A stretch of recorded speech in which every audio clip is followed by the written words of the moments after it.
From the studios of Postscript Media and Canary Media.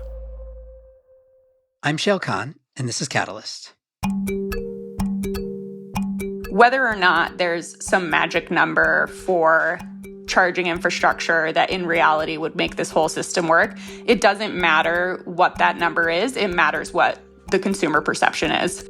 We've finally reached the inflection point with electric vehicle adoption.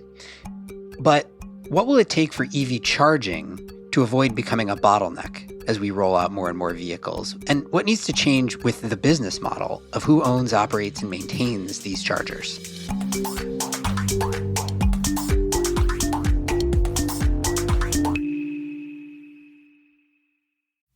Let's face it, environmental news is often very depressing. That's why we focus on solutions on this podcast.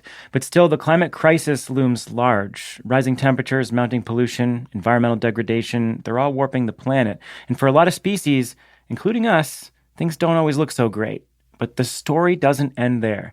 Every Friday, Living Planet, a show from Deutsche Welle, takes you behind the headlines to figure out what's happening and how we'll get through it. It'll also help you make better choices for a healthy planet and find space to reconnect with the beauty and wonder of the world around us. You can find Living Planet wherever you get your podcasts. I'm Shayle. I'm a partner at the venture capital firm Energy Impact Partners. Welcome. All right, so we all can agree, I'm sure, that we are at the front end of a massive transformation of the world's vehicle stock, from internal combustion engines to batteries and electric drivetrains. And clearly, in order to execute that transformation, we're going to need widespread, ubiquitous, reliable access to electric vehicle charging. So that's clearly the long-term goal. But in the meantime, the rollout of EV charging just has so many interesting questions embedded within it, ranging from the types of chargers that we need and are deploying, where we need to place them, who should own them and operate them, how smart they need to be, what the technology should look like, and of course, the business models that will and are underpinning their deployment. It's still very early days in this market, and so as a result, with any nascent market, it is changing fast. So let's explore. For this one, I brought on my colleague, Cassie Bowe. Like me, Cassie's a partner at EIP, and she's been focused on mobility and especially EV charging for years. So she is definitely the right person to have this conversation with. And with no further ado, here's Cassie. Cassie, welcome. Thanks, Shayle. Happy to be here. It has taken altogether too long to have you on the podcast, but nevertheless, there's a lot to talk about in EV charging world. So let's start with kind of the lay of the land. Where would you put us in the sort of EV adoption cycle, and particularly the I guess the pace of rollout of EV charging so far? Like, where are we in that trajectory? Yeah, it's a really good question. I kind of think about it in three different waves. And so the first wave was when we were super early adopter days on EVs. The idea was just, let's get the infrastructure out there. Let's learn from it. You know, no one really knows how EVs work. No one really knows how EV charging works, where it should go, how fast it should be. And it was a lot of learning and, you know, that super early adopter phase. And I think there was a fair bit of room for error in that phase because those first consumers, you know, were folks that really wanted to go electric. And there was a lot of understanding from those people on where charging infrastructure would be and where it wouldn't be. And I think we're firmly out of that wave. It depends a little bit on the geography. You know, we're almost up to 30-ish% of new vehicle sales in Europe are EVs. We're more kind of 5-6% in the US, but I would argue we're still in the second wave in both places. And that wave is we need to make sure all the infrastructure works reliably out there with very high uptime. And we are very far behind on where we need to be for those metrics. So there's not enough infrastructure. We can get into the stats of that, but there's not enough charging infrastructure out there and it's not working well enough. So that's phase two. Third phase, I think, is going to be very much akin to everything's as easy as the gas station model. So the infrastructure is out there and working in all the right numbers, but it's also in all the right places. It's working seamlessly and it's working interoperably for the driver so that everyone, it's not even a concern for anybody where they're going to charge. And that phase, I think, is a lot farther out. One of the things I always wonder when, you hear a lot that we don't have enough, we're behind on deployment of charging infrastructure, is how do we know that?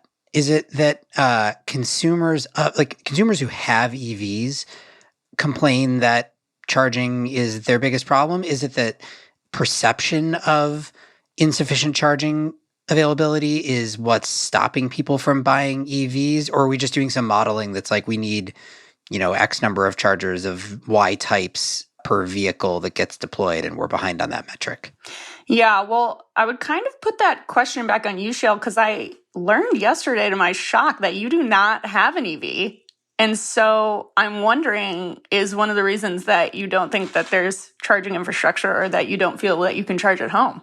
Wow, Cassie. Wow. We immediately prior to this recording. You got this reputation as this big clean energy guy. You live in Berkeley and you don't have an EV. What the heck? You're going to call me out this early in the pod. It's true I don't have an EV yet, but it is not because of charging. It's because I've been waiting for the right models to come out. We really wanted – I come from a long line of Subaru Outback owners in my family, and I love that vehicle. It's perfect for everything that I want to do with it. And Subaru is woefully behind on going electric, and there weren't, as of a couple of years ago, very similar models to the Outback that were pure electric. So we are kind of waiting for that to come, which I think is coming in the next year or two. Anyway, we don't need to talk about me. The Subaru is very on brand for you, so I get it. I know. The point is, though, it's not about charging for me. My perception, I'm obviously not the average consumer, but my perception is that there's probably plenty of charging for my needs. I would be able to have a home charger. I live in Northern California, where I think there's pretty good, public charging available for the road trips I'd want to take. I suspect I get DC fast charger. So that's not a big issue for me. But I guess the question is for the average consumer, or for this second wave consumer that we're talking about, what is it that makes us confident we're behind on that rollout? Yeah, it's a good question because we don't know. There's no magic number that can be proven to be the right number of public fast chargers, public level 2 chargers, what have you. We can look at it a few ways. So one thing that I like to look at is, where is EV adoption the highest, and what is their ratio of, let's just say, public chargers to EVs? And then where are we at in the US today? And that could be one metric, because presumably if penetration is a lot higher in another country, then something is working on the charging side. So if you look at the US, we're at about 120, 125 EVs per public fast charger, and China is at 15. And China has much, much higher penetration of EVs. So that's one metric. I don't have the metric offhand for Europe, but it would be a much lower ratio of vehicles per fast charger. So that's one way that we know we can say that we're behind. The OEMs also seem to have a lot of their own internal metrics of where they think the industry should get to in terms of public charging infrastructure or fast charging infrastructure per EV. Again, I don't think that we know that those are the right numbers. To me, the number one most important thing is, what are consumers saying? Because whether or not there's some magic number for charging infrastructure that in reality would make this whole system work, it doesn't matter what that number is. It matters what the consumer perception is. And so Consumer Reports just did a survey in 2022, which is interesting because I know, Shayle, you and I have been seeing these surveys for the past many years. And so I was curious what the 2022 numbers would come up with in this regard in terms of, has consumer sentiment changed at all? Historically, the number one barrier to consumers saying why they wouldn't buy an EV had been charging. No surprise, in this past survey, it's still the number one reason is charging logistics. And then if you break down within charging logistics, okay, well, if you could have your charging solved, what would be your top asks? Number one is free public charging. Number 2 is the ability to charge where you live. And then number 3 is fast charging in 30 minutes or less. So free public charging, or even just any public charging, it's still the number one reason that consumers aren't adopting EVs. And in the US, where we're only at 5% of new vehicle sales, that just means we have to just solve it, period. That's fascinating. I get the sense that there may be some divide between consumer sentiment and then the reality for EV owners in general. I mean, certainly we should probably separate out categorically like people who can have at-home charging and people who cannot because of where they live. Because I think they have like a very different experience of EV ownership. But for people who can have at-home charging, which I think is, correct me if I'm wrong, still the majority of EV purchasers, at least today in the kind of early days. For them, my understanding of the majority of charging behavior is most people charge almost exclusively at home. And then they need the DC fast chargers when they're taking longer road trips and things like that. And so this perception that like we need ubiquitous public charging apart from DC fast chargers or chargers on highway corridors and things like that, like is there evidence that that is actually a problem, or is it a consumer perception problem that gets solved once people have vehicles? Yeah, I think it's a problem if you are living in an only EV household and you are taking lots of longer trips, or if that's something that's important to you. So I think it is sometimes a problem for consumers. It's also a problem by geography. But I think the point is that it mostly is perception, and that when you're at the purchasing decision point, you can come up with 1,000 reasons that you might, that your EV might not get you there and that you might not have access to the right charger to do so. And so I think it's ultimately a perception thing for most people, but there are some strips that can definitely be more complicated if you don't have the right public charging infrastructure near you. That sort of relates to, I guess, the other question people ask a lot about the current breakdown of the rollout of EV chargers, which is, are we deploying the right kinds of chargers in the right places? Yeah, obviously there are residential chargers, there's public chargers that could be level 2, they could be DC fast chargers, there's workplace charging. There's, a sort of endless debate over what the split of all those different things should be. What's your take on, like, do you think that we know, first of all, what the split should be, and is it even a relevant question at this stage? Right. Yeah, I hear this debate a lot. And from the investment standpoint, so, at EIP, we've invested in a number of EV charging companies. And so we've been a part of a lot of these conversations. And some of the debate on the investment level or on the policy level or just on the consumer level is, well, is everyone just going to charge at home? Should we even have public fast charging infrastructure? Well, why are we even rolling out at workplaces? Will people really charge at grocery stores? How fast is fast enough? I think that's an interesting intellectual exercise that we could have here, and we could debate what percent we think is going to happen where and what percent of Americans have access to a home charger, things like that. But it's just so clear across every metric that we're behind on all of those. We're behind on public level 2 chargers. We're behind on workplace level 2 chargers. We're behind on DC fast chargers, and we're behind on resi charging. So I think that that's really a question for the third wave, and I don't see that as a question for the second wave. We need to roll out much more infrastructure than we currently have. And so I actually kind of think it's a counterproductive debate to be having when we're thinking about where should we be putting policy dollars and where should we be putting investment dollars. We need it all. So that gets to, I guess, the next category that I think I'm most interested to chat with you about, which is the business of EV charging. We sort of agree we need more of it. But I do think there's been a big question in this kind of early wave of like, how exactly can you build a profitable business, either making or deploying and owning EV chargers of whatever stripe? So let's talk about, I guess, public EV charging first, since this is probably where the business model question has come up the most. I think in the early days of the market, the general wisdom was you you couldn't really profitably operate a public EV charger just by selling the power. So you couldn't operate an EV charger and be profitable in the way that a gas station is profitable today. You needed to be subsidized by Whole Foods or something like that to put the station at their premises. You needed some other kind of subsidy because the utilization wasn't high enough. You didn't have somebody charging at all times because there was this chicken or egg problem with chargers and vehicles. Is that still true today? And how much does that vary by location and type?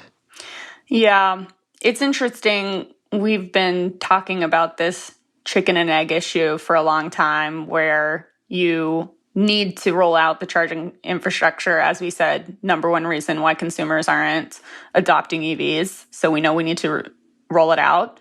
But then in terms of those charging stations penciling, it's hard to roll out the charging stations unless you know that you're going to have a certain amount of utilization.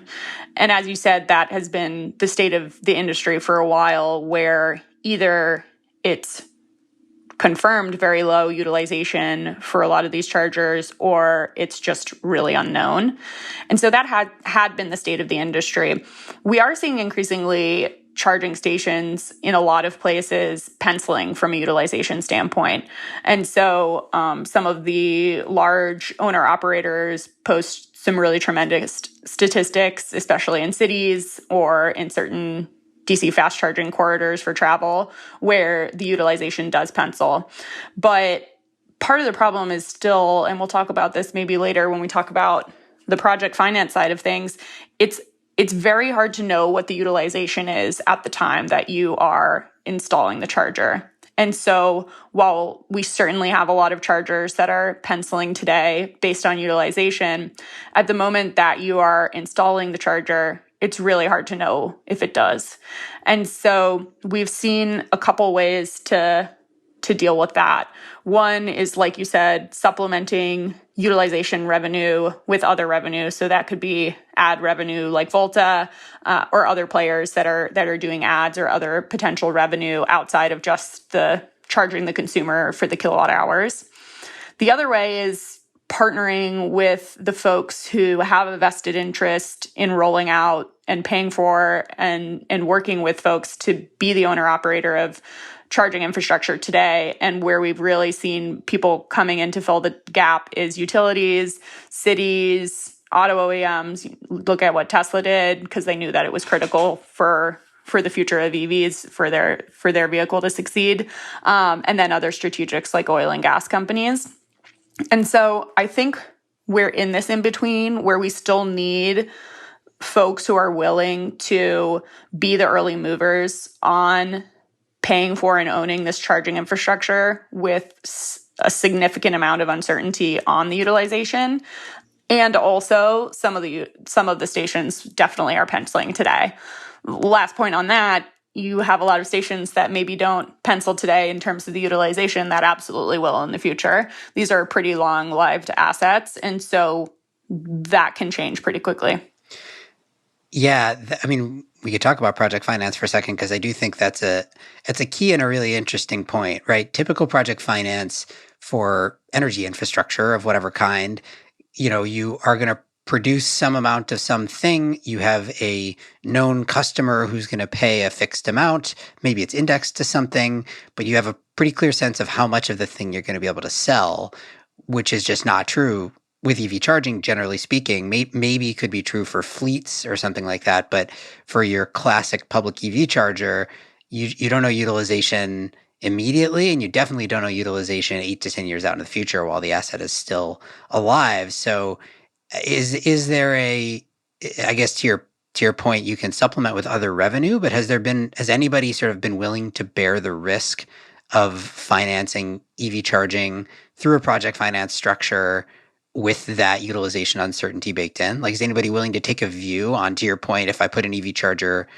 in location X, I'm going to take a view that EV rollout will accelerate in this location, and so utilization will go up over time, or anything like that?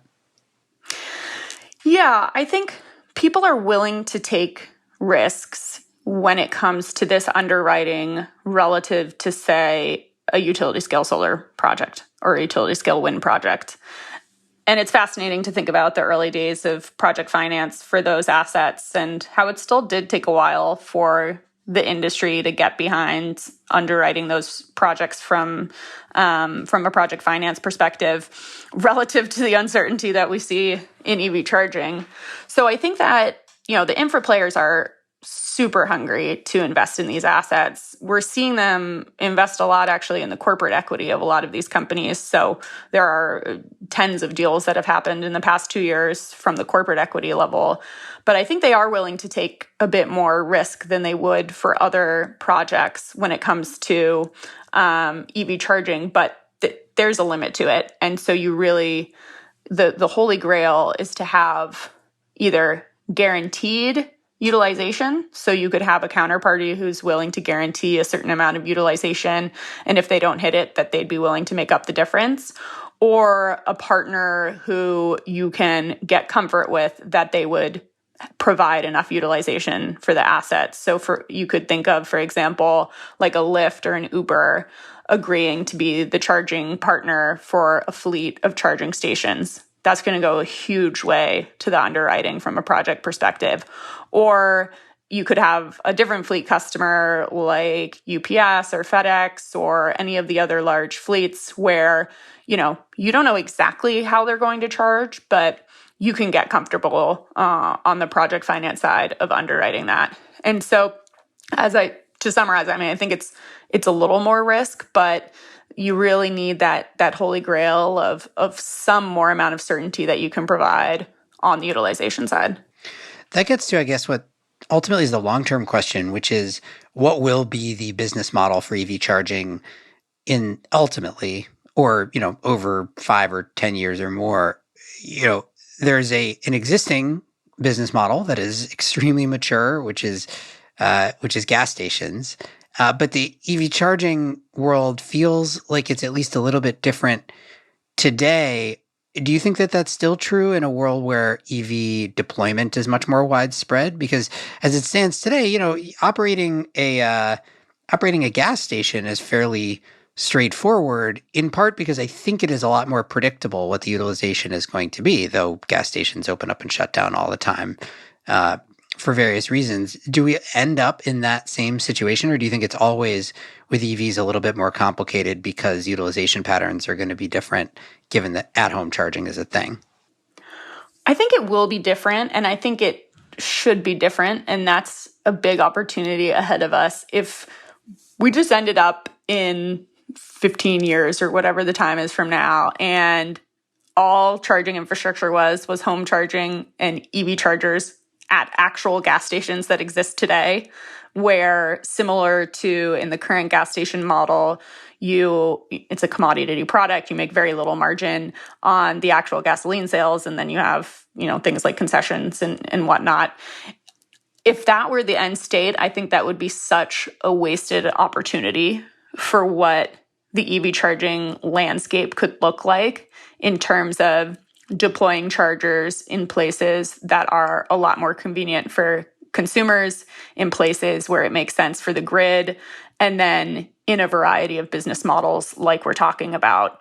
And so I do think it will be a potpourri. I think it'll probably be pretty messy to start. It already is messy. It's going to be a combination, as I said, of a number of players who are strategics or who have incentive or grant funding, plus folks who have the entire business of being owner-operators, plus fleet infrastructure. And I think there's a big opportunity for it all to come together in a much more seamless way than actually the gas station model. There's no reason why for EV charging it's going to have to be a centralized model like that. I really hope we start putting some more EV charging stations on gas stations, but I think it's going to be a combination of people charging for EV charging in the way that we charge for gas, people giving it away for free in exchange for other good services, and then some other unique ownership models too.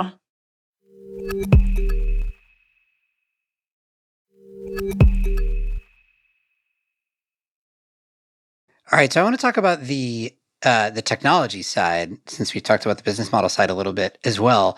Clearly, I mean, not to overdraw the comparisons to gas stations, but clearly, a gas pump is pretty commoditized.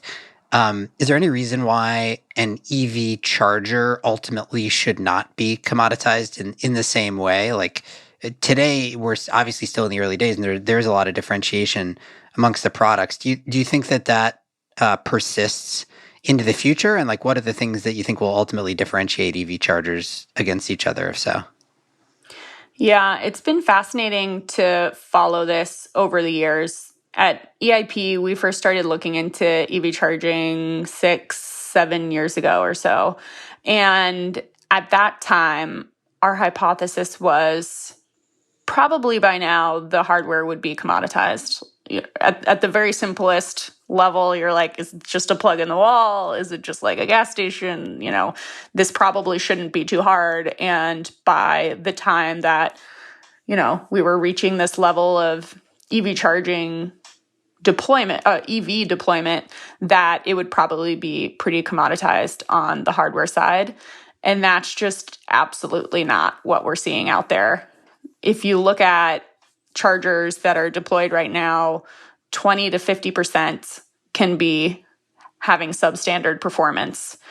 And that is both on the hardware side in terms of the hardware operating like it's supposed to, but you can also have things like weather, performance, vandalism, all sorts of things like that.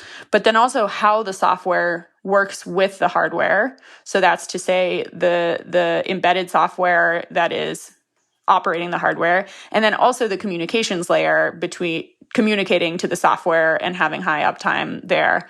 So we've been shocked to see that absolutely there is not commoditization. There's hugely variable performance out there on the hardware and software side.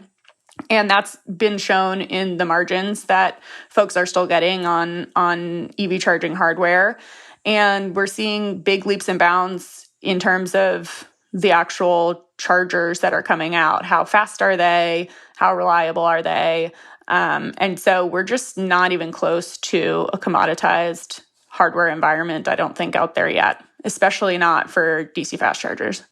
What is it that makes it so difficult to achieve high reliability and uptime for EV chargers? I think on the outside, you think it's a fairly simple piece of electrical equipment. Clearly, it's not in real world conditions. Like, what is it that has plagued so many of these suppliers? Yeah, well, I think part of the reason is exactly what you're saying about the real world condition piece. So there's any number of reasons why a charger can go down in the wild. So that could be weather, as I said. There is a lot of vandalism. There could be a wasp's nest, whatever it may be. And when charging stations do go down, historically, there just hasn't been a network and the maintenance infrastructure to deal with that. So we invested in a company called Charger Help, which is doing that for charging stations, and they're pretty much the only company that we know of out there that is actually focused on the maintenance and operation of the chargers and getting that uptime up, because they did a survey of about 5,000 chargers and found that, again, 30 to 50% of them had substandard performance. So I think part of the problem is when a station is going offline, regardless of the reason, it takes a really long time for that station to come back online because there's a lack of options in terms of getting a technician out there.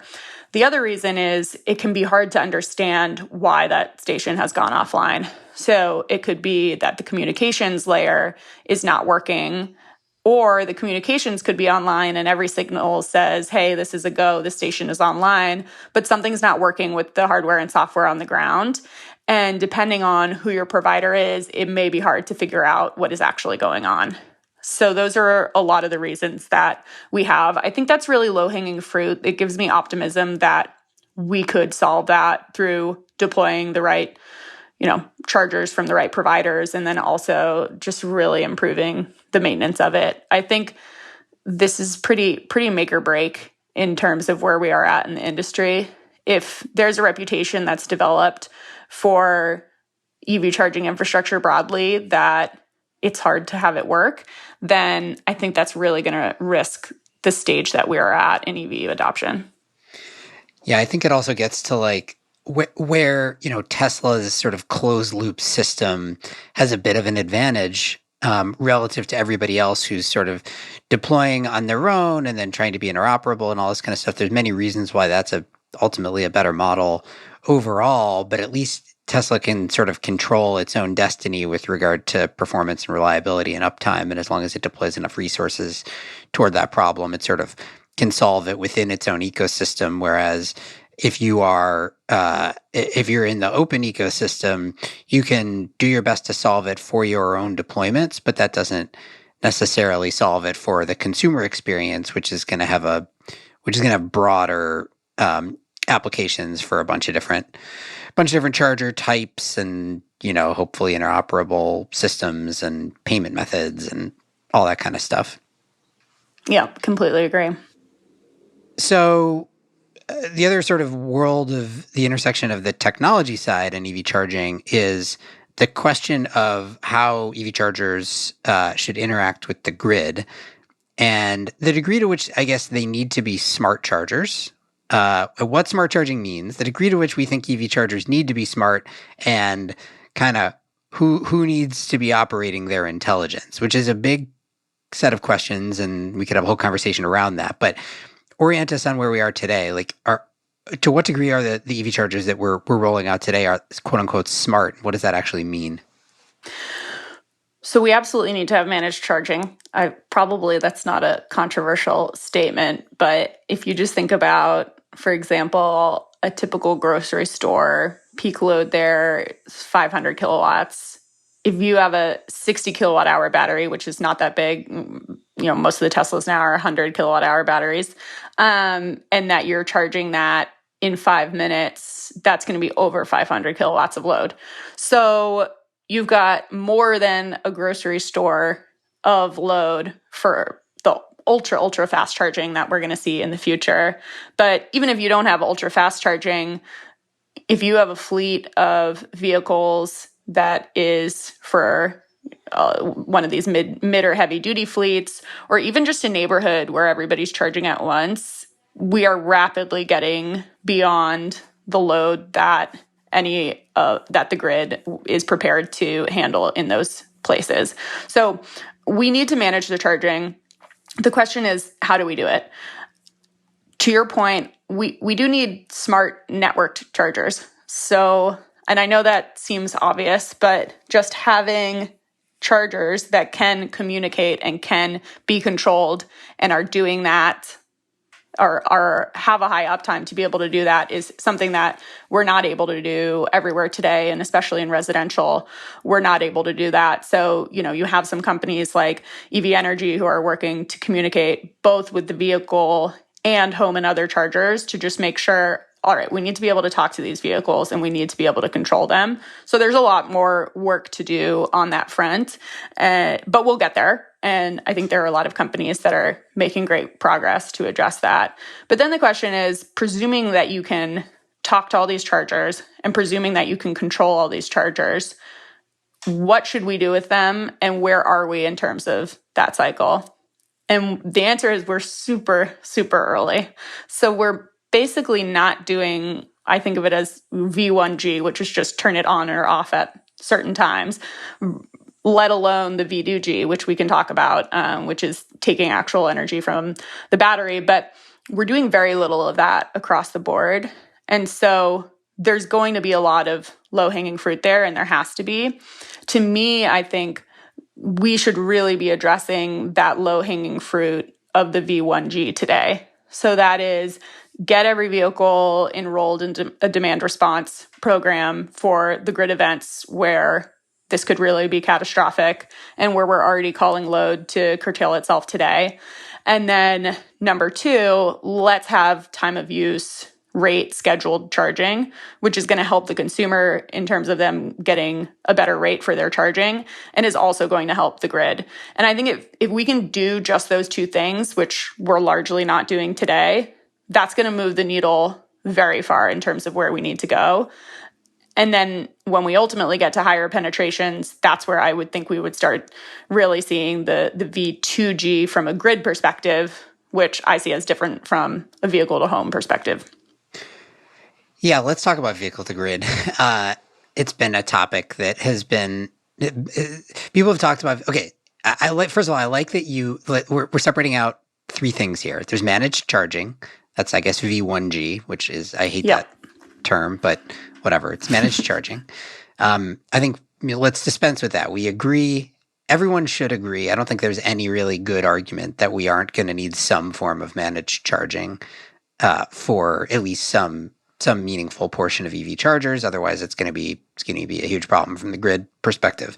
Okay, so we're agreed there. Then there's vehicle to home, which you talked about, which I think is very cool and very exciting and seems real. And I'm pumped to see all what's happening with the Ford F-150 Lightning and all this other stuff around vehicle to home. Then there's vehicle to grid.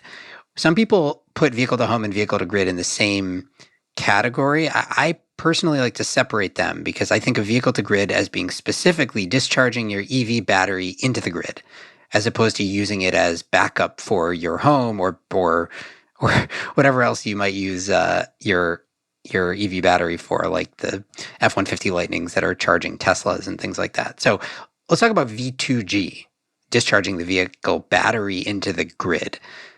How do you think about that opportunity or market? I guess it's not really a market yet, but what do we see coming there, and how bullish are we on it?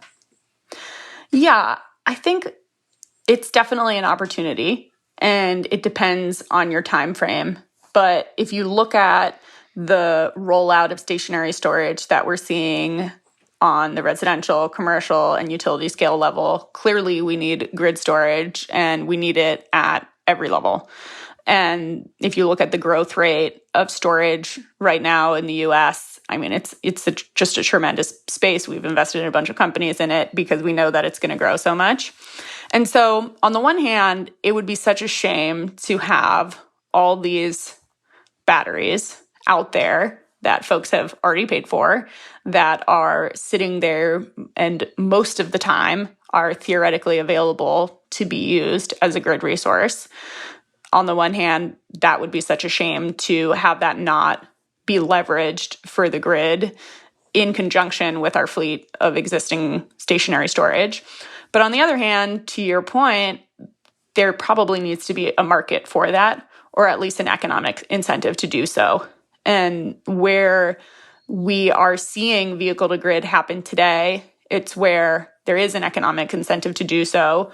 And the reason that we aren't seeing it yet on a huge scale is because it doesn't necessarily pencil for example, the homeowner to participate in a significant amount of V2G. I think there's also some just folks are working through it when it comes to how OEMs think about it and when it comes to consumers thinking about it, about what they would want to give up in terms of access to their battery and the possible degradation in exchange for what. So I think vehicle to grid is absolutely going to happen. To me, the question is on what time scale and what's it going to take for this to be something that the consumers and OEMs are excited to do with their batteries. Right. All right. I guess final question. Back on the technology side, what do we see in terms of technology innovation for EV charging? Obviously, there's tons of technology innovation in the batteries and the vehicles themselves, but in the chargers, is there a next wave of technology coming? What does it look like? What are we missing today, apart from obviously your points earlier about reliability and uptime challenges which need to be solved? What else might be coming? And is there some future where EV chargers experience some kind of tech breakthrough? So at least the way that we think about it from an investment standpoint is that we had a big first wave of companies that were really focused on building EV chargers, software, and getting that infrastructure in the ground and doing it really well. So we've made a number of investments in that space. Flow, Greenlots, Volta, these are folks that are building really great chargers, getting them out there, making sure they work. And now we're coming up on the wave of two things. One is, what is that possible next-gen charging technology like you're talking about? But two, what is technology that can now happen because we have a lot of chargers out there and because we have a lot more EVs out there? And on that point, I think there's going to be a lot of innovation that happens on driver experience. I think anyone who has an EV, which wouldn't include you, Shayle, but they know that the driver experience has to improve. It needs to be interoperable. You can use your credit card for everything. It all needs to work. A bunch of companies will pop up in that space. And we're going to see a big proliferation, as I said, of the companies that are making sure all these chargers are networked together and they can be managed as a fleet. I think it's really exciting to see what will happen there, and we're investing actively in that space. In terms of the actual charging tech, we're seeing a few things that are interesting. So one is pairing storage with chargers. And so as we've talked about, these are huge loads that are coming up to the grid. That's not controversial. And so probably we're going to need to co-locate storage with a lot of these chargers. We're seeing some companies that are doing storage, integrating a storage solution from another provider, and other companies that are providing a storage and charger product. And I think that that's something that's going to happen a lot more. We're also seeing just super fast charger technology happen. That's from a lot of the existing players like the Flows and the Charge Points coming out with faster and faster chargers. And then some other companies that are trying to leapfrog and come out with ultra fast charging. The key there is that you have to make sure that the vehicles can actually handle it, as well as the grid. We're also keeping our eye on wireless charging. I get asked this question a lot of where we're at with wireless charging. I think we absolutely see this as being part of the solution, and it'll just come down to when the wireless charging will be fast enough and how much that's going to cost. So those are a few things that we're looking at when it comes to charging technology, but I do think it's going to be a little less about totally fundamental breakthroughs on new kinds of charging. And as I said, just charging that gets out there is cheap, affordable, and it works. Yeah, that seems right. All right. Well, those are all threads we can pull on another day. I like that we started and ended this conversation by you giving me for not having an EV yet. Thank you for that. I sort of knew that was coming when we decided to do this episode. It won't be true for long, I promise. But Cassie, thank you so much for joining. Thank you so much for having me. Great to have this convo. Cassie Bowe is my colleague and a partner at Energy Impact Partners, where she focuses on mobility and vehicle electrification. So what did you think? Let us know. As always, you can find the show on Twitter at @CatalystPod. You can also find me there. If you like the show, go over to Spotify or Apple Podcasts and leave us a rating or review. We always do appreciate it. This show is a co-production of Postscript Media and Canary Media. You can head over to canarymedia.com for links and more info on today's topics. And as always, Postscript is supported by Prelude Ventures, a venture capital firm that partners with entrepreneurs to address climate change across a range of sectors, including advanced energy, food and agriculture, transportation and logistics, which includes EV charging, advanced materials and manufacturing, and advanced computing.